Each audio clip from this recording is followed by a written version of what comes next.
It's the latest in camera news, the things that I find most interesting, the August 2024 edition. First up, Negative Supply, a company that was formerly known for their film scanning kits, has very successfully pissed off over 400 Kickstarter backers, taking more than 3 years to release their newest product, a light meter. The LM1 Kickstarter was first launched back in July of 2021, and to this day, no one has received the product. The LM1 has 452 Kickstarter backers, and they have pledged over $222,000, which is far beyond their original goal of $50K. At the launch in 2021, they stated that they had already been working on the light meter for over a year, and that they had planned to fulfill all shipments by early 2022. This month, the company's CEO, AJ Holmes, told DP Review that they plan to start shipping this September, but they still had some concerns about the product. Back in February of this year, they had let all the backers know that they were successfully building up the prototypes, but then breaking them all down,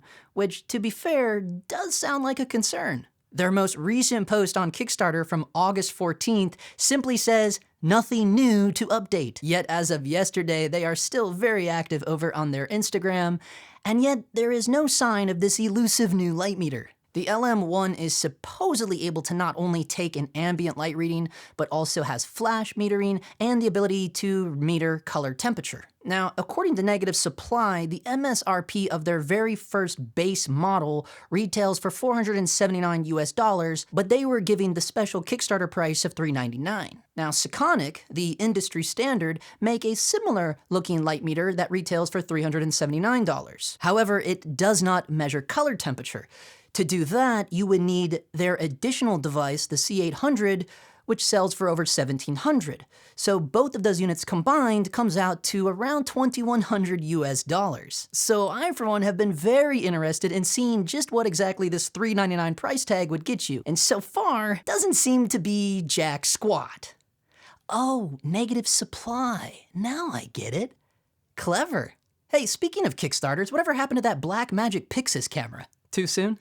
August 28th marked the 25th anniversary of the Sony CyberShot RX100, arguably the best, most compact point-and-shoot camera ever made. In fact, back when it was first launched, Time magazine called it one of the best inventions of 2012. They are now on the Mark VII generation.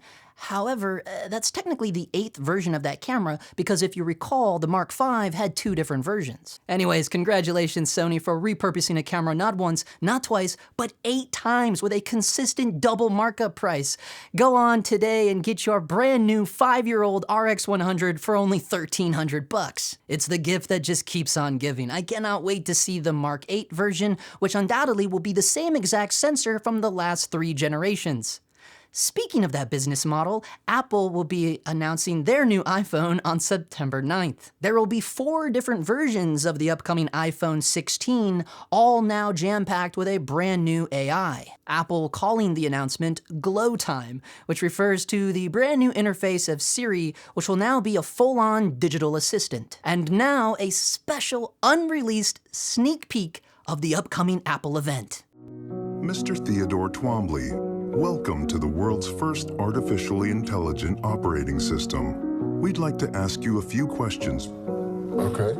So get ready to fall in love. The toy company Lego may just be launching their own version of a new camera if it can get enough votes. The camera was developed by Instagram user Zung92. It's called the ZH1 and is made entirely out of 595 Lego pieces and is a fully functional film camera. Here are some of the images taken with the first iteration of the new Lego camera. So yeah, if it gets enough votes, you could buy that if you want, I guess. Kodak Alaris, the company that sells and markets Kodak's consumer photo film, has been bought by the same company that owns World Market. Kingswood Capital Management, which is actually a private LA equity firm, are now the proud owners, which means that the same people that run World Market, which is a furniture / home decor / food market, will now be making all the calls on what kind of photo film to produce and sell. So get ready for the fair trade dark chocolate cayenne pepper film stock imported from Ecuador.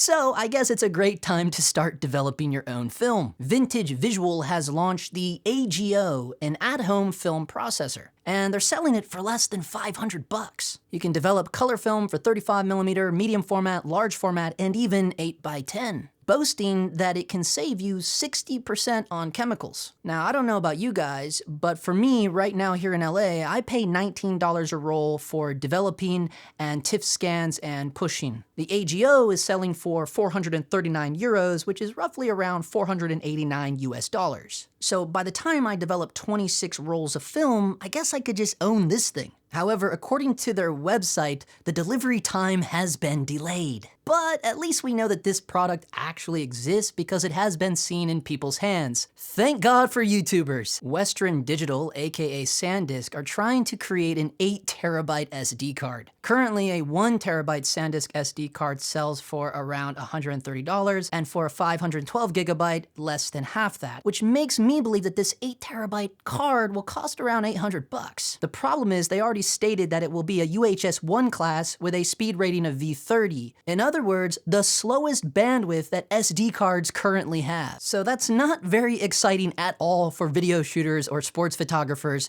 but it is perfect for people that take pictures of literally everything and don't realize that the card actually comes out of the camera. We all know that Nikon bought Red Digital Cinema back in April. Shortly after, in July, Nikon moved into their brand new global headquarters in Tokyo, where they have manholes that look like lens caps. It's really good to see all that red money going to good use. However, the first photos of what's actually new to come out of the Nikon acquisition have been leaked, and it looks like there's a brand new Cine lens on the way. A 28-135 power zoom with the Nikkor badge. I don't even have a joke about that. That is legitimately exciting. Vintage Nikkor lenses with the engineering of a red power zoom? Now you have my full attention. Let's just make sure it covers full frame and take my money. So we're gonna end on a Hallmark moment. There's a new indie film catching some attention, and it's called Camera, where a non-verbal child meets a lonely repair shop owner and they bond over a film camera. I'm sure it's not weird. It stars Beau Bridges and Jessica Parker Kennedy, directed by Jay Silverman, and it's already won 2 film awards, including Best Family Film and Best Director at the Beverly Hills Film Festival. Currently has an 8.9 IMDb rating. One review on Rotten Tomatoes says the film collapses under the weight of its own sentimentality. But you know, that reviewer probably just doesn't understand how tender-hearted, non-judgmental, and inclusive that our entire camera world really is. Anyways, the cinematography of Andrew Jarek looks pretty damn good to me. You can check it out today on Apple TV or Amazon Video. Well, that's gonna do it for the most interesting camera news according to me, and if you're still watching, well, now you're definitely obligated to smash that subscribe button. Till next time, keep... Thank you. Thank you. Oh, there's a box of Cheerios down there. We remembered we had oatmeal in the RV, so we're gonna eat oatmeal. Crunch almond, I just found these. Justin foraged cereal. So, looks like maybe we're not gonna starve after all. Tell him, Gracie girl.